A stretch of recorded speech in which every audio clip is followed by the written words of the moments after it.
أعوذ بالله من الشيطان الرجيم بسم الله الرحمن الرحيم وكم من ملك في السماوات لا تغني شفاعتهم شيئا إلا من بعد أن يأذن الله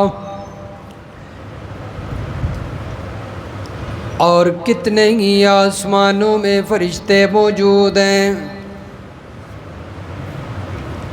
کہ ان کی سفارش ذرا بھی کام نہیں آ سکتی مگر اس کے بعد کہ اللہ ان کو اجازت دے لمن یشاء ویرضی، جس کے حق میں اللہ چاہے گا اور وہ راضی ہوگا۔ ان الذین لا یؤمنون بالآخرہ، بے شک وہ لوگ جو آخرت پر یقین نہیں رکھتے، لَيُسَمُّونَ الْمَلَائِكَةَ تَسْمِيَةَ الْأُنثىٰ، وہ فرشتوں کے نام رکھتے ہیں لڑکیوں کے ناموں پر۔ وَمَا لَهُم بِهِ مِنْ عِلْمٍ، حالانکہ ان کے پاس اس کا کوئی علم نہیں، دلیل نہیں۔ إِن يَتَّبِعُونَ إِلَّا الظَّنَّ، وہ گمان کے پیچھے چلتے ہیں، خیالات کی پیروی کرتے ہیں۔ وَإِنَّ الظَّنَّ لَا يُغْنِي مِنَ الْحَقِّ شَيْئًا، بے شک خیالات حق کے مقابلے میں ذرا بھی کام نہیں آتے۔ فَأَعْرِضْ عَمَّن تَوَلَّىٰ عَن ذِكْرِنَا، بس میرے پیغمبر آپ اعراض کیجئے اس سے جو منہ موڑتا ہے ہماری نصیحت سے۔ وَلَمْ يُرِدْ إِلَّا الْحَيَاةَ الدُّنْيَا، اور وہ دنیا کی زندگی کے علاوہ کوئی اور ارادہ نہیں رکھتا، بس دنیا کا مطلب ہی ہے۔ ذَلِكَ مَبْلَغُهُم مِّنَ الْعِلْمِ، یہی ان کے علم کی حد ہے دنیا کی زندگی۔ إِنَّ رَبَّكَ هُوَ أَعْلَمُ بِمَنْ ضَلَّ عَنْ سَبِيلِهِ، بے شک آپ کا پروردگار خوب جانتا ہے اس کے بارے میں جو اس کے رستے سے بھٹک گیا۔ وَهُوَ أَعْلَمُ بِمَنِ اهْتَدَىٰ، اور وہ خوب جانتا ہے جو راہ راست پر ہے، ہدایت پر ہے۔ سبحان ربک رب العزت عما یصفون وسلام علی المرسلین والحمد للہ رب العالمین۔ اللہم صل علی محمد وعلی آل محمد كما صليت على إبراهيم وعلى آل إبراهيم إنك حميد مجيد۔ اللهم بارك على محمد وعلى آل محمد كما باركت على إبراهيم وعلى آل إبراهيم إنك حميد مجيد۔ سورۃ النجم کی آیت نمبر 26 سے لے کر آیت نمبر 30 تک تلاوت کی گئی ہے۔ گزشتہ درس میں اللہ تبارک و تعالی نے مشرکین کی مذمت بیان فرمائی، ان کے معبودان باطلہ کا ذکر کر کے اور ان کی گھٹیا سوچ اس کو اللہ رب العزت نے ذکر فرمایا ہے۔ ان کی ناانصافی کہ تم اپنے لیے بیٹے پسند کرتے ہو اور اللہ کی طرف بیٹیوں کی نسبت کرتے ہو، یہ اللہ پر بہت بڑا ظلم کرتے ہو۔ اور فرمایا کہ جو تم اللہ کو چھوڑ کر جن جن کی پکار کرتے ہو، عبادت کرتے ہو، جن کو تم مشکل کشا حاجت روا مانتے ہو، یہ محض تم نے نام رکھے ہیں، تمہارے آباء و اجداد نے، اس سے پہلے تمہارے آباء و اجداد ان کو مشکل کشا مانتے تھے، وہ مر گئے، تم آ گئے اور تم بھی انہی کی پیروی میں، انہی کی اتباع میں ان کو مشکل کشا ماننے لگ گئے، حالانکہ اللہ نے ان پر کوئی دلیل نازل نہیں فرمائی ہے۔ تو معلوم ہوا کہ جب اللہ نے ان کو مشکل کشا نہیں کہا، حاجت روا نہیں کہا، اللہ نے ان کو معبود مقرر نہیں کیا، تو پھر تم اپنی خواہشات کی پیروی کرتے ہو، تمہارا نفس جو تمہیں کہتا ہے تم اس پر چلتے ہو، اللہ کی نہیں مانتے۔ حالانکہ اللہ تعالیٰ نے تو واضح ہدایت بھیج دی ہے، اللہ کی ماننی چاہیے تھی، تم اپنے نفس کی مانتے ہو اور تم چاہتے ہو کہ ہماری جو تمنا ہے وہ پوری ہو جائے۔ فرمایا کہ کسی کی تمنا ہمیشہ اس کی آرزو پوری نہیں ہوئی۔ فرشتوں کو اللہ کی بیٹیاں قرار دے کے ان کی پوجا کی گئی اور انہیں خوش کرنے کے لیے مشرکین نے پتہ نہیں کیا کیا نہیں کیا، اور ان کا نظریہ تھا کہ یہ ہماری قیامت کے دن سفارش کریں گے۔ اس کے علاوہ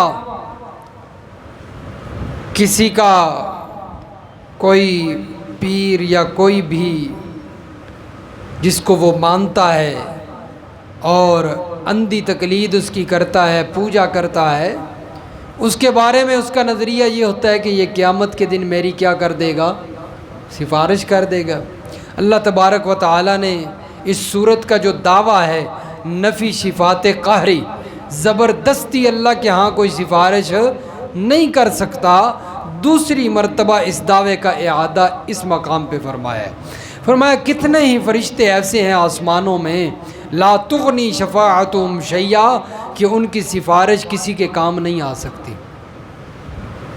الا من بعد ان یأذن اللہ، مگر یہ صورت استثناء کر دی ہے، ہاں بعد اس کے کہ اللہ اجازت دے دے، اللہ کسی کو اجازت دے فرشتوں میں سے اور وہ اللہ کے حضور کسی کے حق میں سفارش کریں، فرمایا پھر ان کی سفارش ہو سکتی ہے، چل سکتی ہے۔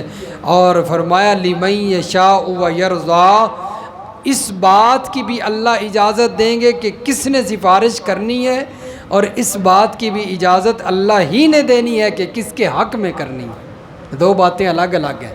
پہلی بات یہ ہے کہ سفارش کی اجازت ملے گی کہ سفارش کر سکتے ہیں، کس کو ملے گی یہ اللہ کو پتہ ہے، ہر ایک کو نہیں ملے گی۔ دوسری بات کس کے حق میں کرنی ہے اس کی بھی اجازت اللہ نے دینی ہے، اپنی مرضی سے کوئی نہیں کر سکتا۔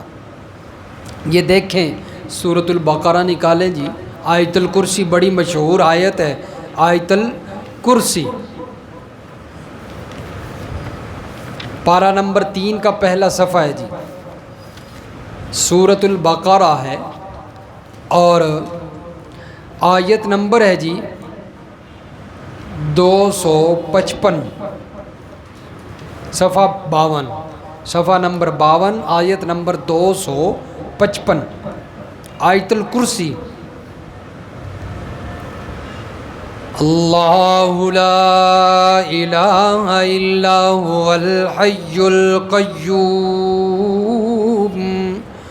اللہ کے سوا کوئی عبادت کے لائق نہیں، وہی زندہ ہے، سنبھالنے والا ہے تمام عالم کو، لا تأخذہ سنۃ ولا نوم، فرمایا اس کو اونگ نہیں آ سکتی، اونگ نہیں پکڑتی، نیند نہیں اس کو آتی، وہ ہمیشہ زندہ ہے، وہ نیند سے پاک ہے۔ فرمایا کہ اس کے علاوہ نہ کوئی نیند سے پاک ہے، نہ کوئی موت سے پاک ہے، وہ موت سے بھی پاک ہے، نیند سے بھی، اونگ سے بھی پاک ہے۔ جو موت کو جو نیند کو دعوت دینے والی ہے اونگ، اس سے بھی پاک ہے۔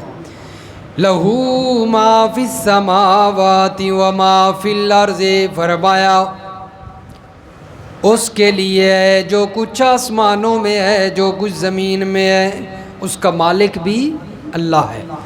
من ذا الذی، یہ اب وہ دعویٰ ہے، من ذا الذی یشفع عندہ الا بإذنہ، کون ہے جو اللہ کے پاس، اللہ کے سامنے اس کی اجازت کے بغیر سفارش کر سکے؟ یعنی کوئی نہیں ہے۔ یہ اللہ تعالیٰ خود سوال کر رہے ہیں، بتاؤ کون ہے؟ کوئی ہے ایسا؟ بڑا اگر انسان اس کی گہرائی میں اتر کر اس کے ترجمے کو سمجھے تو اس کے اندر بہت زیادہ اللہ کی طرف سے، جس طرح کہ بندہ کوئی میدان میں کھڑا ہو جائے اور وہ کہے ہے کوئی میرے سامنے آنے والا۔ حضرت عمر رضی اللہ تعالیٰ عنہ نے جس طرح کہا تھا نا، جب مسلمان ہوئے نا، اسلام قبول کیا، نبی علیہ الصلوۃ والسلام دیگر صحابہ کرام چھپ کر عبادت کرتے ہیں اور سر عام مسجد میں عبادت کی اجازت نہیں ہے۔ اب نبی علیہ الصلوۃ والسلام کے غلام بن چکے ہیں حضرت عمر فاروق رضی اللہ تعالیٰ عنہ، کلمہ پڑھ چکے ہیں، اسلام قبول کر چکے ہیں۔ فرمایا نبی علیہ السلام کو کہنے لگے اللہ کے محبوب، اے ہمارے پیغمبر، اگر اب بھی آپ چھپ کر عبادت کریں تو عمر کے اسلام لانے کا پھر کیا فائدہ ہے؟ فرمایا اعلان کھڑے ہو کر کیا، ہے کوئی جو اپنے بچوں کو یتیم کروائے، عمر کے سامنے آئے اور اس کا مقابلہ کرے؟ ہے کوئی اپنی بیوی کو بیوہ کروانے والا تو عمر کے سامنے آئے اس کا مقابلہ کرے؟ تو یہ ایک زبردست جو ہے وہ کیا تھا سوال۔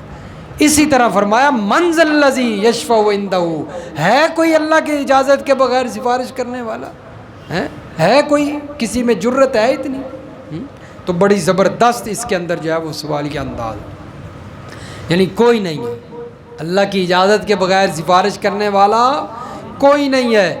اللہ کا نبی نہیں کر سکتا، اللہ کے فرشتے نہیں کر سکتے، آج کل کے للو پنجو فقیر کر سکتے ہیں، جن کے نہ چہرے پہ داڑھی ہے، نہ جناب ان کو غسل کرنے کا پتہ ہے، نہ غسل کے فرائض پتہ ہے، نہ صفائی ستھرائی کا پتہ ہے، ان کے بارے میں لوگوں نے نظریہ بنایا ہوا ہے یہ ہمارے سفارشی ہیں، یہ ہماری اللہ کے ہاں سفارش کریں گے۔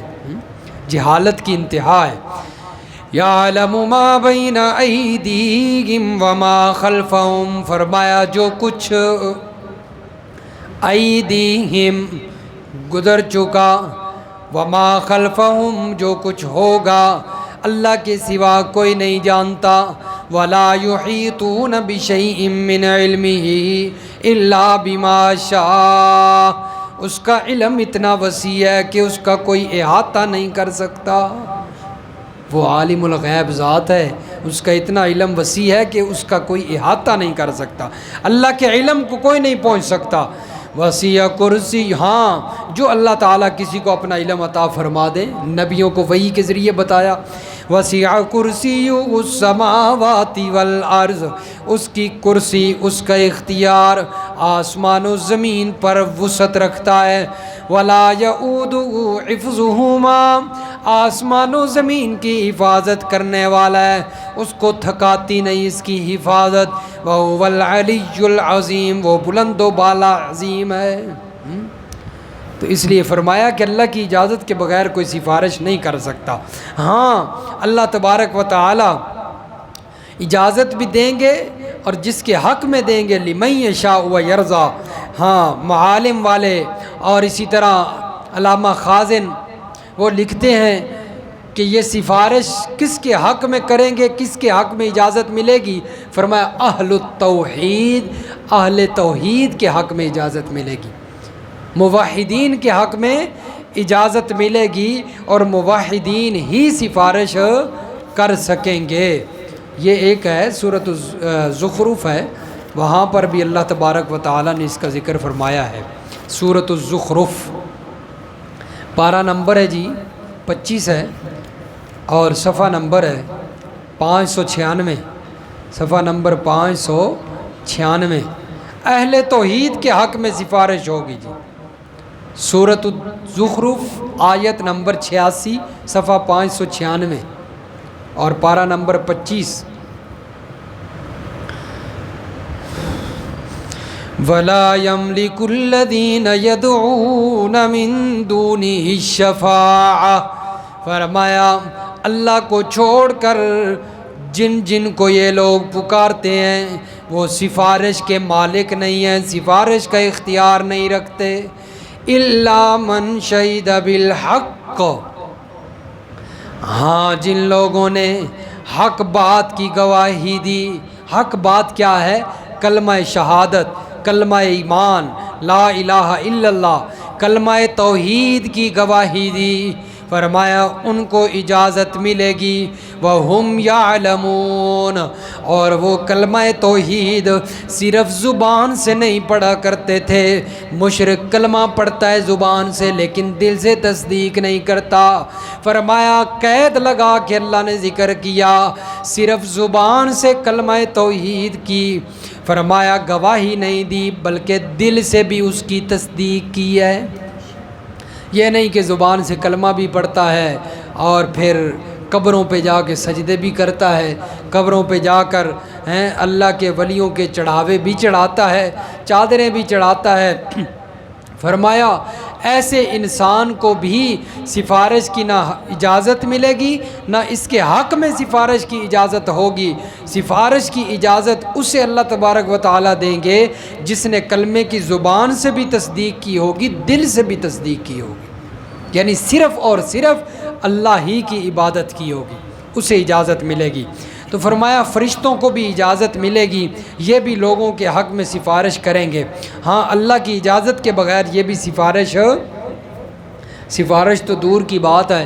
سورہ نبا ہے، پارہ نمبر 30 ہے، پارہ نمبر 30 کی پہلی صورت ہے، اور اس سورہ نبا کی آیت نمبر 38 میں اللہ تبارک و تعالیٰ فرماتے ہیں یوم یقوم الروح والملائکۃ صفا، جس دن فرشتے کتار بنائے صفوں میں کھڑے ہوں گے اللہ کے سامنے عاجزی کے ساتھ، لا یتکلمون الا من اذن لہ الرحمن، فرمایا کہ اللہ کے سامنے کلام بھی نہیں کر سکیں گے، بات بھی نہیں کر سکیں گے۔